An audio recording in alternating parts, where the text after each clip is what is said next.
ایک دلہا کو دلہا گگن فر حسین دلہن صوبیہ شریف دے بڑی والد تسی جی تھوڑے کو تو اجازت ہے بیٹی نے نکاح دی تسی بیٹی کو پوچھ لیا پوچھا ہے جی موجود ہے بیٹی کوئی بات نہیں آپ نے بات پوچھ لیا آپ نے پوچھ تھوڑے کو تو نکاح دی اجازت ہے نا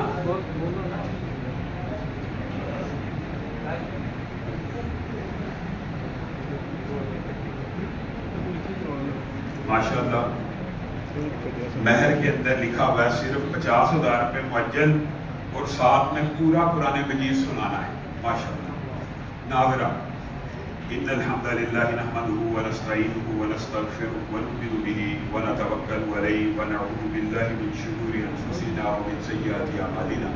من يهده الله فلا مضل له ومن يضلل فلا هادي له واشهد ان لا اله الا الله واشهد ان محمدا عبده ورسوله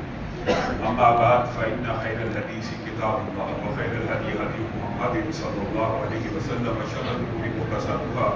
وكل محدثة بدعة وكل بدعة ضلالة وكل ضلالة في النار اعوذ بالله من الشيطان الرجيم يا ايها الناس اتقوا ربكم الذي خلقكم من نفس واحدة وخلق منها زوجها وبث منهما رجالا كثيرا ونساء واتقوا الله الذي تساءلون به والارحام ان الله كان عليكم رقيبا يا ايها الذين امنوا اتقوا الله حق تقاته ولا تموتن الا وانتم مسلمون يا ايها الذين امنوا اتقوا الله وقولوا قولا سديدا يصلح لكم اعمالكم ويغفر لكم ذنوبكم ومن يطع الله ورسوله فقد فاز فوزا عظيما مولانا سامعین گرامی قدر خطبہ نکاح کے موقع کے اوپر بالعموم رسول اللہ صلی اللہ علیہ وسلم انہی آیات مبارکہ کی تلاوت کیا کرتے تھے اور ان آیات کے اندر ایک چیز کو منع وہ کیا ہے اللہ سے ڈر جاؤ اللہ سے ڈر جاؤ اللہ سے ڈر جاؤ تینوں آیات میں اللہ سے ڈر جاؤ اللہ سے ڈر جاؤ خوشی کے موقع کے اوپر جو افراد و تفرید یا غم کے موقع کے اوپر جو افراد و تفرید ہوتی ہے اسی وجہ سے اللہ رب العزت نے خوشی کے اس عظیم موقع کے اوپر جو نکاح ہے یہاں پہ فرمایا اللہ سے ڈر جاؤ کس وجہ سے تمہیں ایک باپ آدم سے پیدا کیا کس وجہ سے تمہیں ایک ماں حوا سے پیدا کیا اللہ سے ڈر جاؤ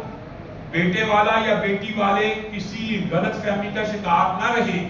کہ میں راجپوت ہوں میں شیر ہوں میں چودھری ہوں میں جٹ ہوں میں بٹ ہوں تم سب کو ایک باپ آدم سے پیدا کیا ایک ماں حوا سے پیدا کیا ہے تم میں برادری اور نسل کے اعتبار سے کوئی برادری افضل نہیں ہے اور کوئی برادری کمتر نہیں ہے ان اکرمکم عند اللہ اتقاکم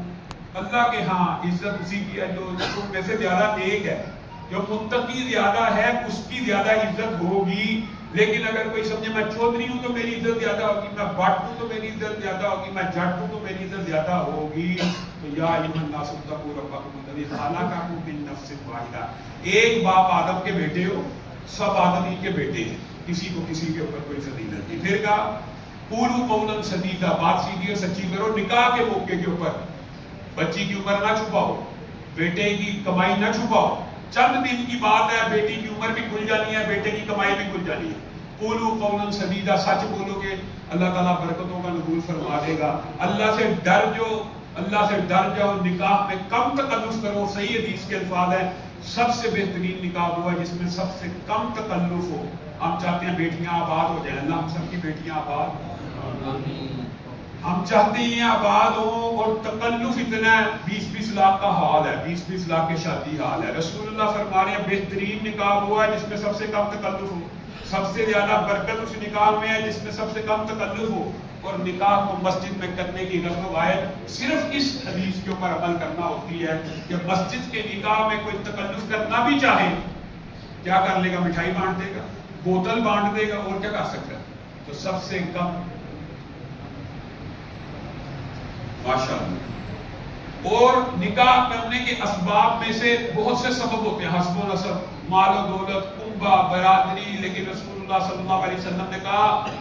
اور تیری ماں تجھے گم پائے تیرے ہاتھ مٹی میں آلود ہو جائیں تم نکاح کیا کرو دین کی بنیاد کے اوپر دین کی بنیاد کے اوپر اگر نکاح کرو گے جیسے ہماری اس بیٹی نے دینی تعلیم کو بھی حاصل کیا اگر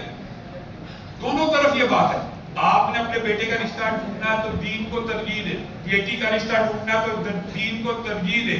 ایک بیٹا دیندار ہے، متقی ہے، نیک ہے، اس کے پاس مال نہیں ہے، آپ کی بچی کا رشتہ لینے آیا، اس کو رشتہ دے دیجیے. یقولوا فقراء یغنیہم اللہ من فضلہ، اللہ تعالیٰ اپنے فضل سے اس کو غنی کر دے گا کہ اس نے